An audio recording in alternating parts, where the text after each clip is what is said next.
Hi, I'm Jarrett Fuller. Welcome to Scratching the Surface.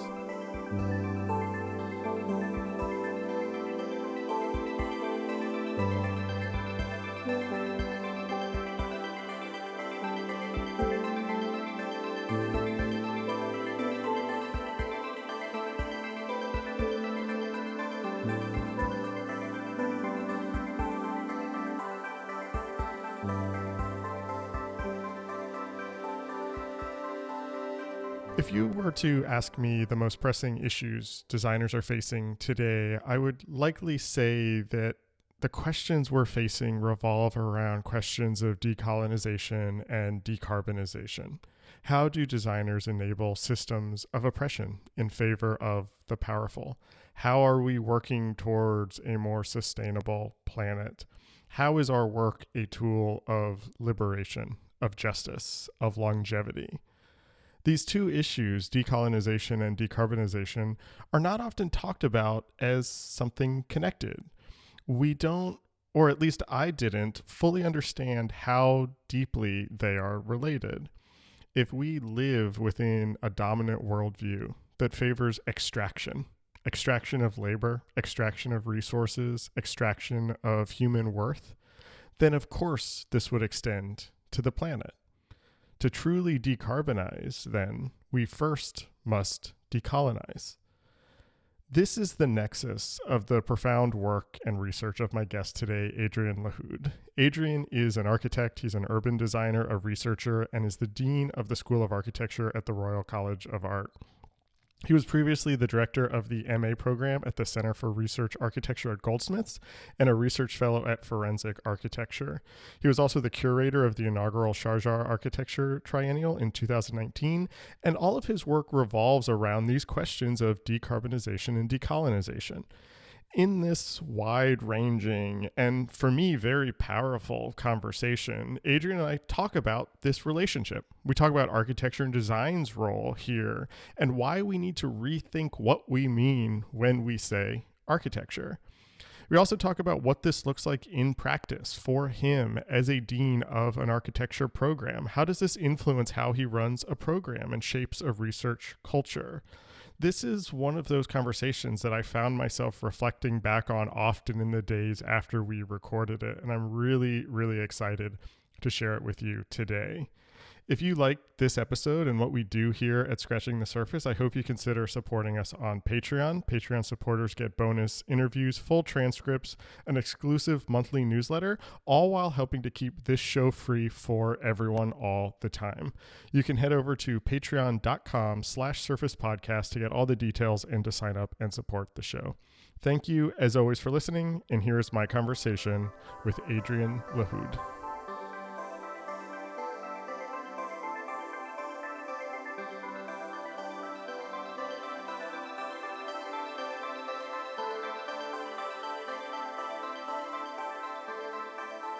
I want to start this conversation, though. I'm really interested in the way that you frame your own research. I've heard you talk many times about your research being about the intersection or the connection or the overlap between decarbonization and decolonization.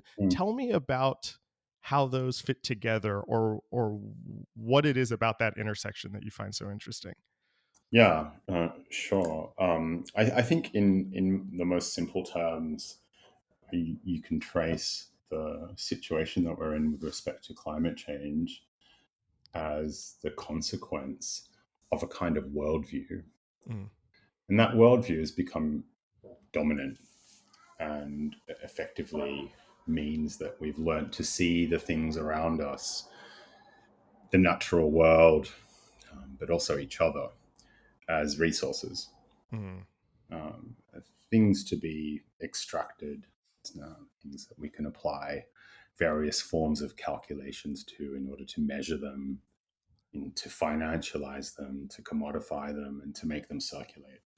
And so, for example, um, it would be inconceivable if we wind the clock back far enough to think about owning a piece of land. Now it's a completely naturalized idea.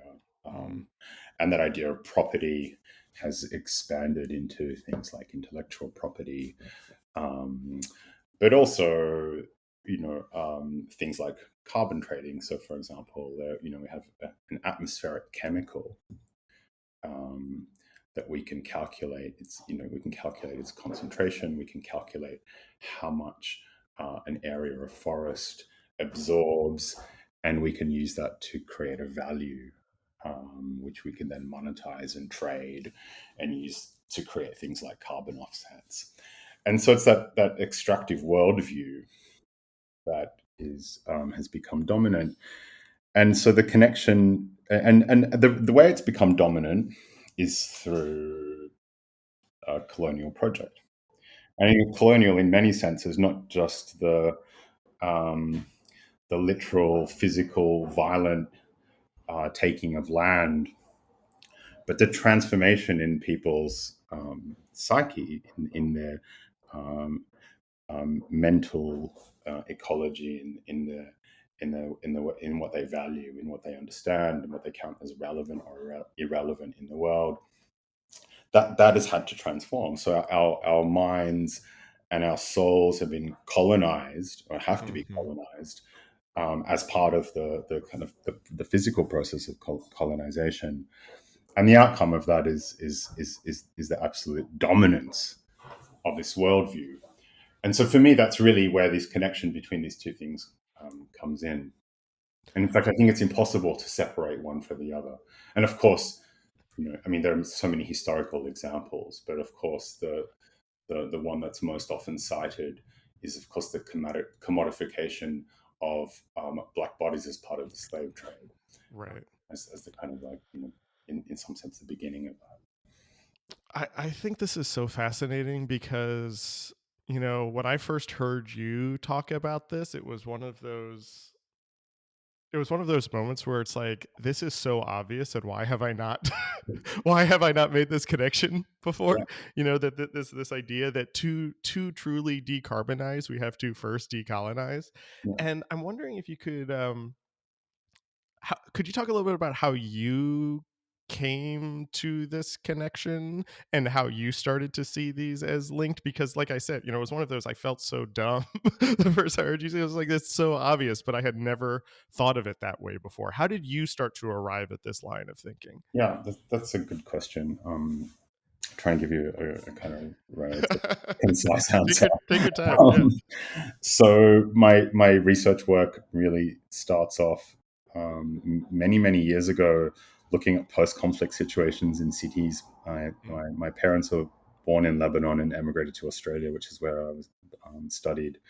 And I returned back, and I was really interested in the aftermath of a 15-year civil war there, mm, but also the series of conflicts that had taken place after that. And I was trying to understand, how does a society start to put itself back together after this conflict? What survives, and right. what kinds of social practices um, do societies develop to make themselves resilient and able to withstand that kind of violence? And that expanded, and I started to become interested in the way natural disasters did similar kinds of things. And I spent some time looking at New Orleans and Katrina as another example.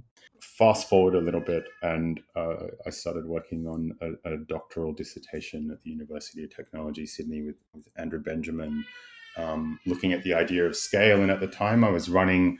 So yeah, I was coordinating an urban design program at the time, and I was really struggling to think theoretically and systematically about how you teach urban design, because cities are really big, complex things, Yeah. and you could start almost anywhere. Um, and out of that emerged quite a long, significant piece of research into the idea of scale in architecture.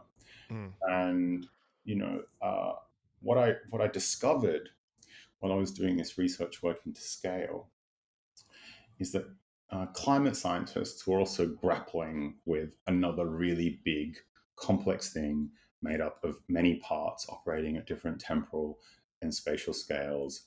and they were also working in similar kinds of ways to what I was proposing within the thesis. And so I started to make this connection between what was happening in climate science at the time, and then my own thinking about cities. As you know, how do you and Mm, it was really it was a response to a very practical problem, which is how do you teach really complex things to students? Yeah, right. how do you Right. break them up into parts? Yeah. Yeah. What is a kind of natural part? How do you reconnect those parts? How do you get students to be able to connect things that are happening at very small scales to things that are larger scales and more historical, versus things that might be more, ephemeral and temporary, et cetera, et cetera. Um, and so during that research, one of the chapters in the PhD was focused on the 2009 Copenhagen Climate Conference, and at that Mm, conference, yeah. there was a very famous moment where the lead negotiator of the G77 at the time, Lumumba de Arping, accused the G8 actually of trying to colonize the sky, Mm, because they had circulated a draft text, effectively negotiating um, without the participation of the global south, and right. coming up with a deal that they thought they could just impose on the global south. And it was really one of, for me, an incredibly important moment, because it was the first time the global south, these 132 developing nations, arrived at the climate summit with a single negotiating position, and they Mm, rejected this G8 deal, and the talks collapsed. Um, and and I think that was, for me, a moment in which it was made incredibly explicit that when we're arguing over something like 1.5 degree temperature increase or a 1.6 right. degree temperature increase, actually what we're really arguing about is a distribution of life and death. So that's the moment where this kind of connection between decarbonization and decolonization for me becomes really explicit and politically active. So I have to, you started to answer my next question, and so I'm going to ask you this question in sort of two ways that are this might be the same question, or I might be asking you sort of two questions that are related. Mm. But I'm interested in sort of how architecture overlaps then with these questions of decolonization and decarbonization. But maybe a better way to ask that question is, how is or why is architecture a good lens through which to sort of tackle these political questions that you're talking about? Yeah, it's a really good question, and I think you can answer that in two different ways. So, one, if you understand architecture as a certain structure of knowledge Mm, that is very attentive and conscious to space in relationship to social organization and material construction technologies, etc. That knowledge, and those skills that come with learning architecture can be deployed in all kinds of ways, because that knowledge is socially useful and relevant beyond mm, building buildings. So, for example, the most obvious example is the work that forensic architecture do, which is right, an organization that I worked with for right, some time. And they take architectural knowledge and they deploy it in investigations around human rights violations. So that's one answer. So you can just take the knowledge and skills yeah, that you learn and you can make them do other things in the world. But then, let's say if we think about architecture in terms of buildings and construction, then I think one thing that became extremely interesting to me, and is really, I guess, what I've been working on in the last few years, is the way non-Western societies structure their environment, mm, and in a sense embody alternative sets of relationships between themselves and the world around them. So if we wind back to what I said at the beginning, which is that colonization, it kind of extinguishes these alternative worldviews and uh-huh, replaces them with a worldview that treats everything as a resource. If we turn to various land rights struggles, social struggles around the world led by indigenous groups, we have so much to learn, because we can also see in each one of those contexts, a set of alternative values being deployed.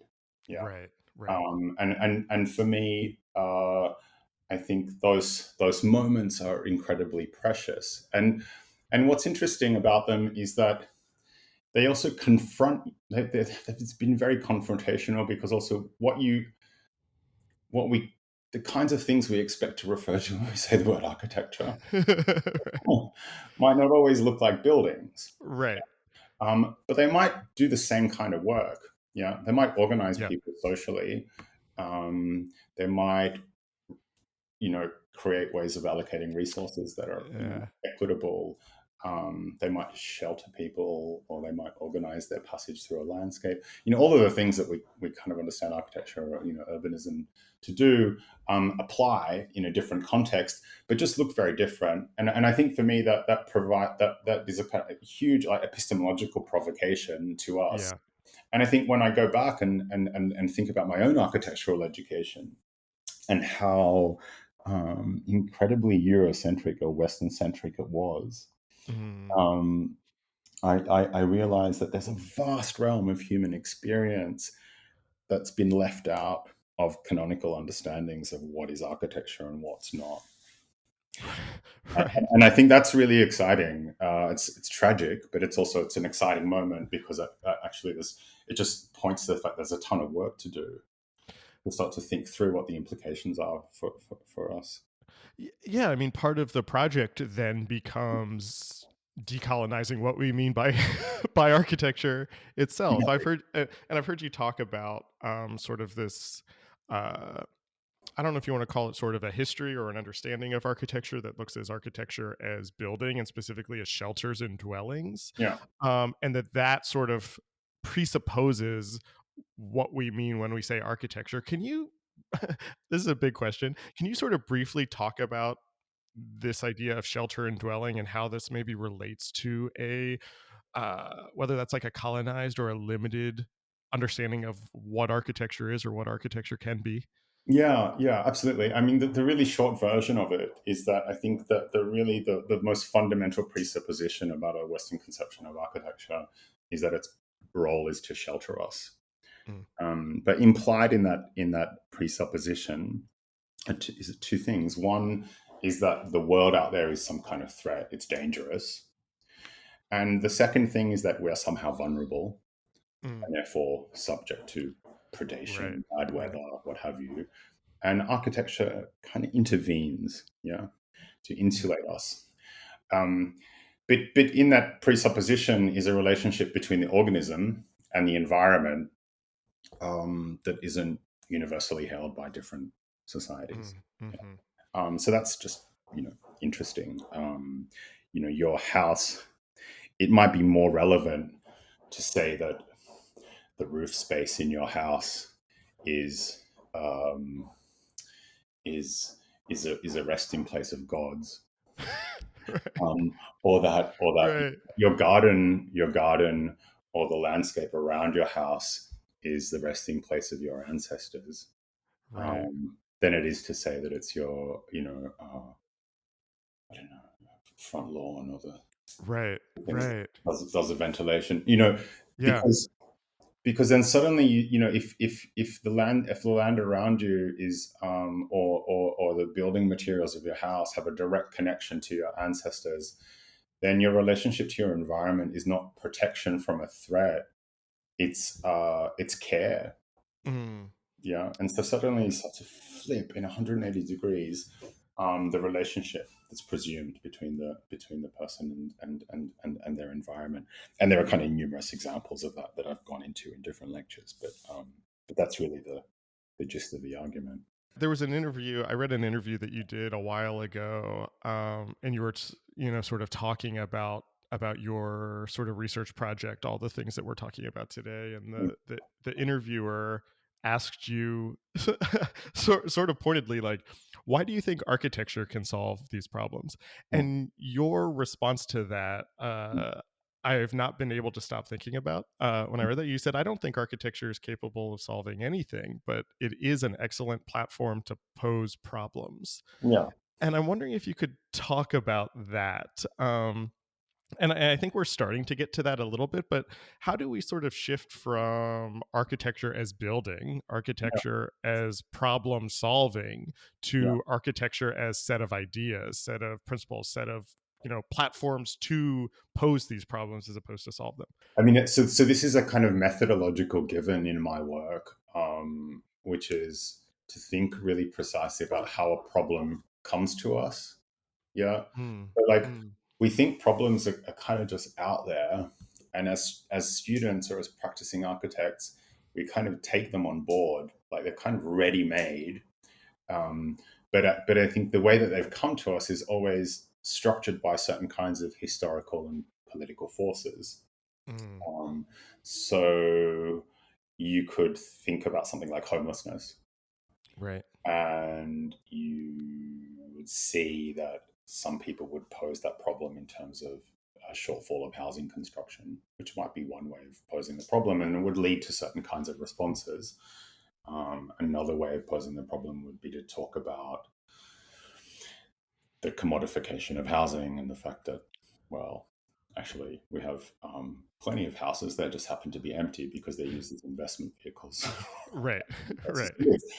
So I'm always really interested and in kind of turning the problem around in my head and working out how many different ways can I come at it. And I think architecture is really a kind of wonderful way of giving us the skills to do that. And so I think um, there's an enormous amount of political power in posing a problem in a new and persuasive way, because Mm, problems have a kind of gravitational force field, yeah. Yeah. and you can think about the way kind of sustainability as a certain formulation of the kind of the climate crisis for so long exerted so much power on our field and made us think about the problem in a certain kind of way. Um, but if someone comes and says, actually, the problem is about ecology, Right. then suddenly uh, Right. all of the methods and approaches need to be, reappraised and reorganized because the problem's formulated in a completely different way. And when someone says to you, actually, ecology just doesn't mean the natural world; it also means your mental health and your well-being. Then suddenly, Right. you're kind of turning it around. And so that kind of reformulation of the problem, I think, is a very powerful political thing that we can do. And because you can put it in the world, it can start to organize a field. I love that. There's so much about that I feel like we could talk about, and so much of your work. You've been so involved in architecture education for most of your career. You're the dean of the School of Architecture at the Royal College of Art, which we'll talk about more specifically in a bit. But I'm interested in sort of how you think about this project of decolonizing architecture, of expanding our definitions of what architecture, and maybe for our purposes we could say architecture and design. Yeah. um how does that actually change how we talk about it in the classroom, or how we structure a curriculum, or how we give students the tools to craft their own redefinitions, or be participants in this decolonization project? Well, first of all, on graduation, I worked for someone in Australia called Richard Goodwin. He's a really extraordinary artist trained as an architect, working across different scales. From we were working on freeway infrastructure and roads, Mm, working on buildings, but he also had a artistic practice and was doing public installation work, showing in galleries, and oh what was wow. really for me wonderful about that experience, besides being a kind of extraordinary education and him being a really wonderful mentor, um, we didn't spend much time thinking about like where the disciplinary boundaries of architecture stopped Right. and something like art practice might start. It was always Right. quite fuzzy, and it felt comfortable, and there wasn't a lot of guilt associated with it. Kind of Right. just the work went where it needed to go, and I think that was a really the kind of spirit of that meant that the work was evolving out of a kind of very serious and rigorous practice. And it's something that I think I was just talking to my colleagues about the other day. And so if and maybe this is a kind of lead into the Royal College of Art. So if you're an artist and you come to a master's program to study fine arts, the idea that you have a practice will be taken really seriously. Mm. Yeah, Hmm. and the time that you're there, um, it was spent trying to cultivate and nurture that practice. Yeah, um, and I realized that we have that same ethos in the School of Architecture, except we we we direct it towards architecture students. That is to say that when they come in, we take seriously the idea that they already have a practice. Yeah, Mm. they've Hmm. just finished an undergraduate degree in architecture or another field. They might be quite confused about what they're doing, but we dignify their experiences in the world Yeah, and say they're important, and we take the idea that they have a practice seriously, and we try to nurture it. So there's something of the ethos of a kind of fine arts disposition towards education, that's but interesting. Yeah. applied to an architectural context, which I think is really unique. Yeah, and so I again, sorry to kind of quote back another thing that you said in an interview, but you said something that in an interview a couple years ago, that you weren't interested in policing distinctions, between disciplines. And I think that's something that you and I have in common. We're sort of interested in these expanded definitions, and I'm wondering how you think about that within a larger institution. You're the dean of the School of Architecture. And that comes with a lot of baggage, and there are other departments that you have to sort of interface with. How do you sort of think about sort of maintaining a, and maybe I'm even asking this question in the wrong way, but like maintaining a core or maintaining some sort of definition, but also being aware that it is blurry and amorphous. Yeah, no, exactly, and I think it's really important to hold those two things together. So, for example, what I described before in terms of the applicability of architecture as a structure of knowledge outside of building. Mhm.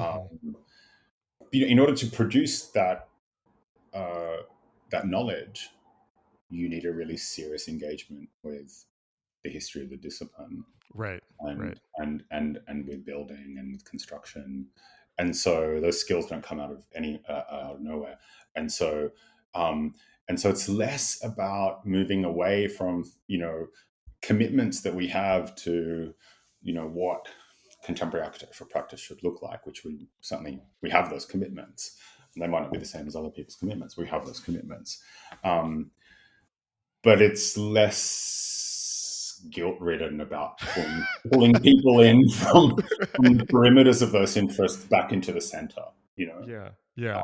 and because we see those things as starting points, as entry points, and I think we're trying to continually dignify our students' own experiences, such that they can also flourish as they come into contact with all of the various opportunities that exist in the RCA.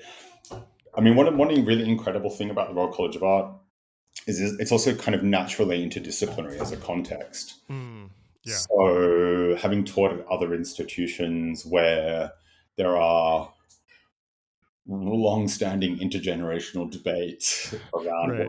what you should or shouldn't do, or what you should or shouldn't read, um, I think that the really great thing about the RCA is we don't really feel those same kinds of pressures. So as a dean, it's never really been difficult.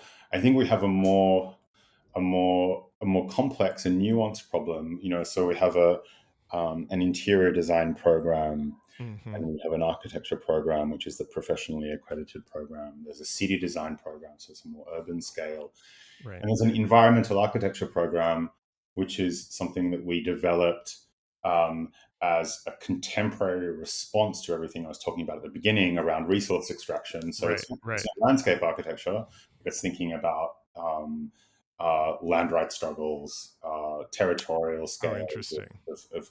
of design, et cetera, et cetera.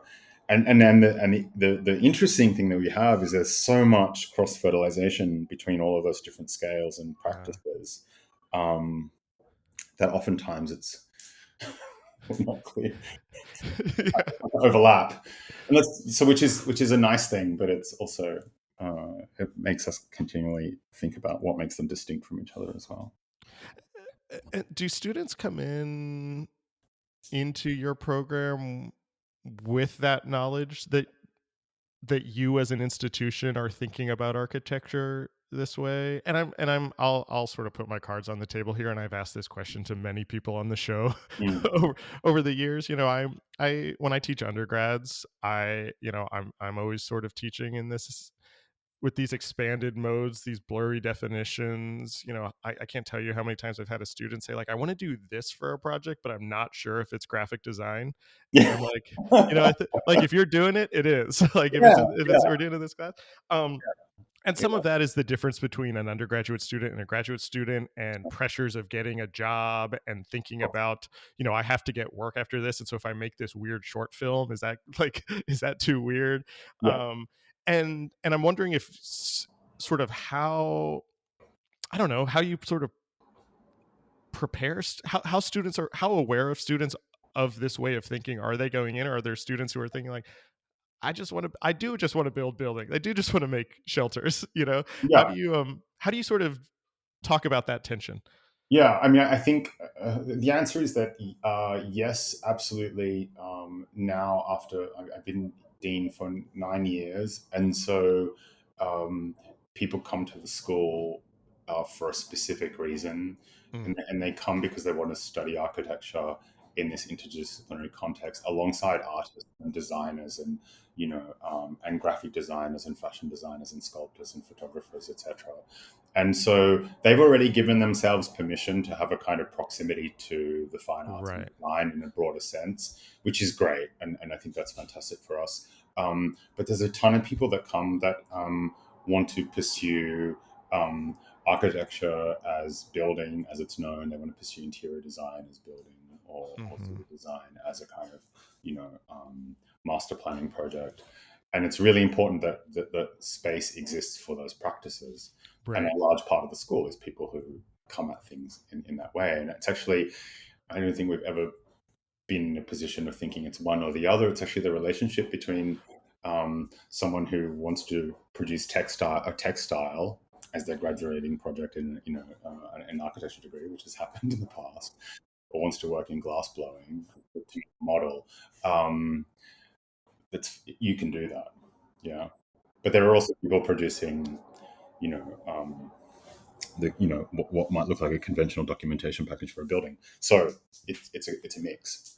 Yeah, I mean, even hearing you say that, it's almost it in and of itself is a sort of decolonizing project, also. And you use the phrase about sort of like the people operating at the perimeters, bringing them into the center. Yeah, And what I'm sort of hearing you say is that there actually really isn't a center. It's just yeah, all of these things are sort of, one doesn't take precedence over the other. There's not like yeah. a traditional practice and experimental practice or Exactly. whatever. It's they're all valid in their own ways. Exactly. And a large part of that has been our response as faculty to the students that are coming in. And so we've Hmm. been working really hard to diversify the faculty. So to diversify the faculty and student intake. And when you have students that come in with different life experiences, Right, right. um, you also just you can't, I think it's not right to tell them that their life experiences are not Right, relevant totally, yeah. in this context. Actually, when someone comes to you with different life experiences, and that could be because of their cultural background, it could be because of their class background, or any other reason, um, then we have to take, if we're taking their practice seriously, then we have to take that experience. And so we need to be able to respond to them and to work Mhm. out, what they've brought into the institution, and to use that as the starting point. And we're not always very good at doing that. Right. Good thing to do. And Yeah. I think we're much better at it, but it's a kind of work in progress. I mean, you've been in this position for 9 years, like you said, and I'm curious how you think about being a dean, being, in a position where you are both, sort of helping set a research agenda, but also acting as an administrator, thinking about, all of these moving parts. How is being a dean and running a school of architecture a type of design project? Like, how do you approach that as a designer, as an architect? Yeah, oh my god, there's a really long answer to this. Oh, yeah. I'm going to give you the short answer. I Okay. think you absolutely have to believe in institution building as a project, Mm, and and you have to see the institution as a design project. Yeah. That is to say, everything from the interpersonal conduct of people to each yeah. other, the administrative structures that you have place, the opportunities that people have to surface discomfort or conflict or power relationships that they feel uncomfortable with. Um, how do we reflect on ourselves as a school, and how does that self-reflection become a practice and a critical practice, and how do you do that while at the same time nurturing colleagues, Right. dealing with people's life circumstances as they pass through moments of like confidence and vulnerability. um, you know there's while maintaining all the kind of financial Right. developing research culture. And it's one of the things that's it's a research led teaching practice in the school, and Right. research culture is important because I've been in so many other institutions where people find themselves in careers that are kind of funneling down into a cul-de-sac. Right. um, and it generates all kinds of neurosis and anxiety. It's really hard work. It's really the most difficult thing I've ever done. And because the default position of the institution is kind of anxiety and paranoia, you know Right. Yes. and so Yeah. Yeah. Totally. we've all worked in universities before. We know that's Yeah. what they default to, Right. and so the amount of work required to keep them kind of open and secure, but also kind of vital and dynamic, but without producing precarity and insecurity. It's really, Yeah. really complicated, but it's absolutely a design project. But it's one you kind of embody, and I think it's also one my colleagues embody as well, and have really taken on. Yeah, I think it's so well said and it's so true. It is very true. And what's interesting to me about that and talking about that sort of vulnerability and paranoia and precarity, Yeah, in many ways it sort of goes back to your first answer about this intersection between decarbonization and decolonization and this mindset of extraction, yeah, of financializing everything, about seeing what you can take.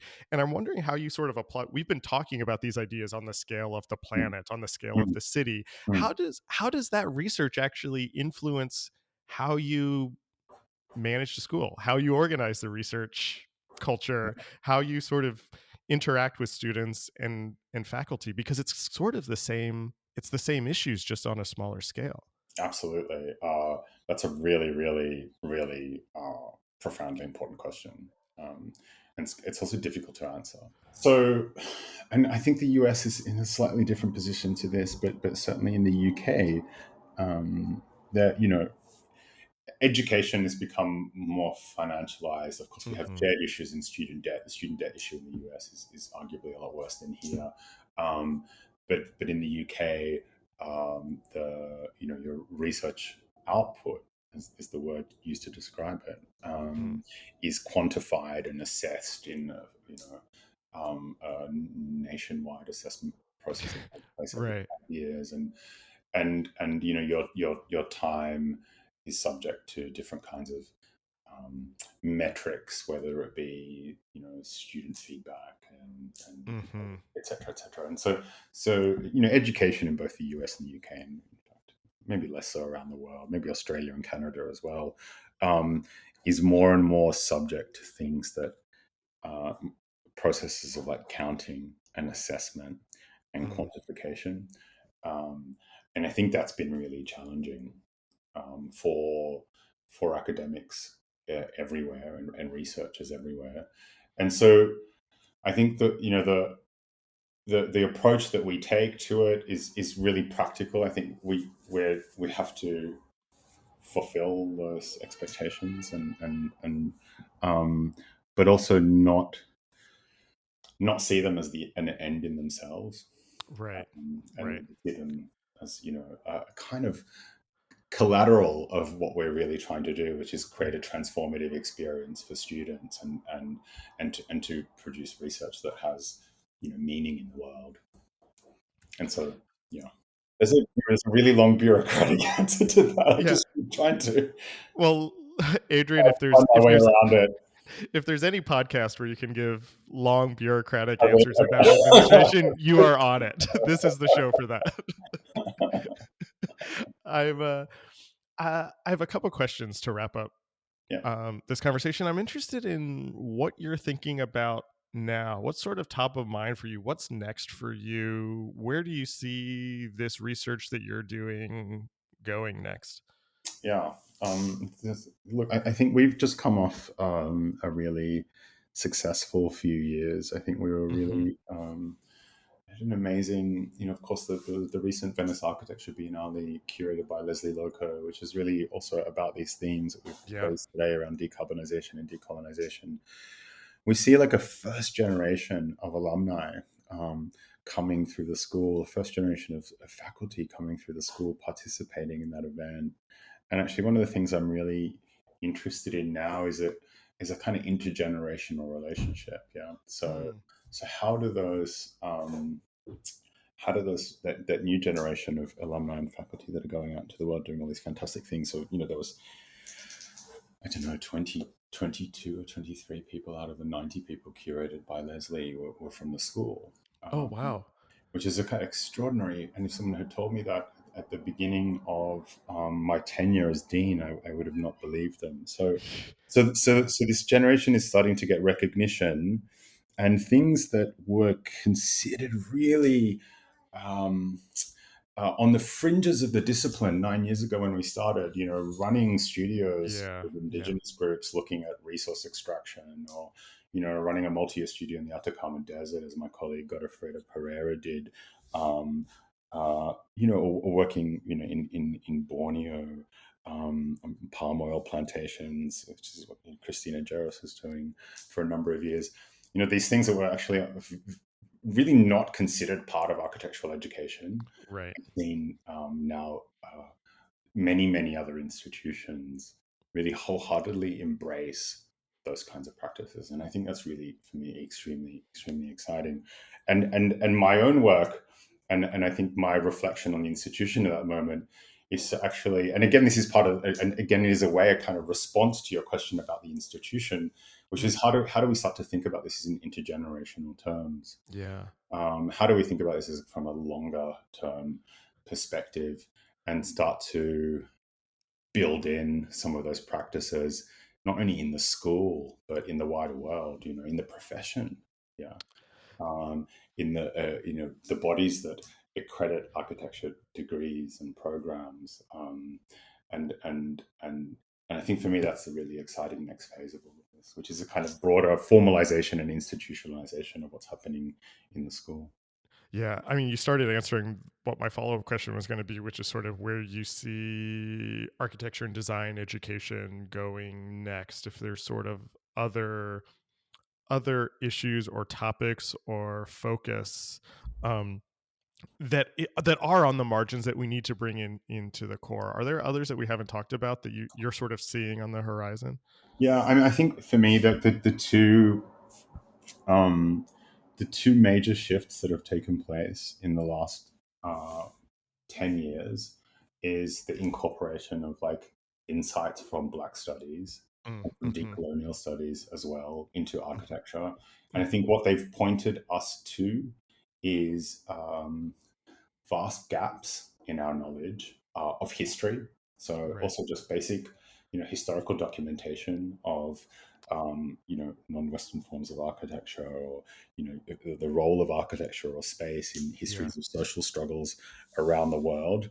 And actually, I'm really against the idea that there's like a next thing, uh, because I think this thing's going to take a really long time to work out, you know. And I think and I think what I'm hoping is that next generations of scholars and PhD students and practitioners um, will slowly start to recover all those really important lost histories, and they will start to make us think very differently about Yeah. how we practice in the present, and hopefully give us clues around what kind of alternative, forms of life and relationships to the world might be possible outside of the domination of extraction.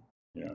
And for me, that's there is no other project. That's the project. I love that. I mean, next thing was maybe not the right. It was more like, what else are on those margins? What else is on that perimeter? I think that's exactly right. Yeah, and I think I really feel like we're just literally scratching the surface with this. Yes. Good name of the show reference there. Yeah. Completely unintentional, but I appreciate it. You send me the check.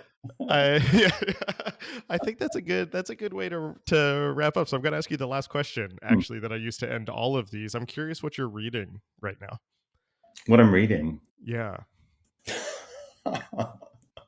I'm reading The Wretched of the Earth by Fanon. Yeah. Adrian, I enjoyed this conversation so much. I really admire what you're doing, and really appreciate the generosity of this conversation. Thanks for being on the show. Thank you so much. And also, thank you for being such a wonderful interlocutor. I really, really enjoyed it.